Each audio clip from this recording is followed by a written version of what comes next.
Hello everyone, আমি কুয়েলি আর আমার একটা নতুন ব্লগে তোমাদের সকলকে সেদিন একটু বেরিয়েছিলাম গঙ্গারামপুর যাওয়ার জন্য। আমার কিছু কাজ ছিল। গঙ্গারামপুরে পৌঁছে আগে আমি আমার কাজগুলো মিটিয়ে নিয়েছিলাম। তারপরে কাজ মিটিয়ে নেওয়ার পরেই পাশে একটা আমুলের শপ দেখলাম। এটা কিছুদিন আগেই গঙ্গারামপুরে খুলেছে। আমি কারো একটা ব্লগে দেখেছিলাম। তো অনেক দিন ধরেই ভাবছিলাম যাব যাব, তো যাওয়া হচ্ছিল না। তো আজকে যখন গঙ্গারামপুরে গেছিলাম তো ওই শপে ঢুকেছিলাম। আর ওখানে প্রচুর আইসক্রিমের ভ্যারাইটি ছিল। তো আমি তিনটা আইসক্রিমই দারুণ ছিল খেতে। আর আমুলের প্রত্যেকটা আইসক্রিমের ফ্লেভার আমার ভীষণ পছন্দের। তারপরে আইসক্রিম খেতে খেতে আমরা বাড়ি আসার জন্য রওনা দিয়ে দিই।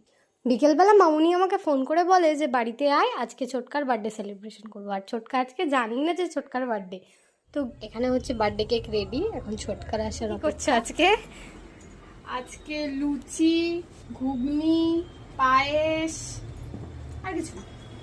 সিম্পলের মধ্যে, কারণ আজকে হচ্ছে শনিবার। আমাদের বাড়িতে যখনই কোনো অনুষ্ঠান হয় তখন নিরামিষের দিন। তো তোমাদেরকে তো জানিয়ে দিলাম আমাদের বার্থডের মেনুটা আজকে।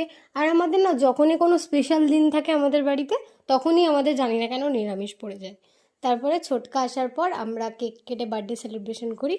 তারপরে খাওয়া দাওয়া করে বাড়ি আসতে নেব। তখন আমার বুনুর জেদ, আমাকে আর বাড়ি আসতে দিল না। তো অনেকক্ষণ ওকে বুঝিয়ে সুজিয়ে আদর করে চলে আসলাম বাড়ি। তো আজকের ভিডিওটা আমার এই পর্যন্তই থাকলো। ভালো লাগলে একটা লাইক শেয়ার করে দিও। তোমাদের সাথে দেখা হবে নতুন কোনো ভিডিওতে। টাটা।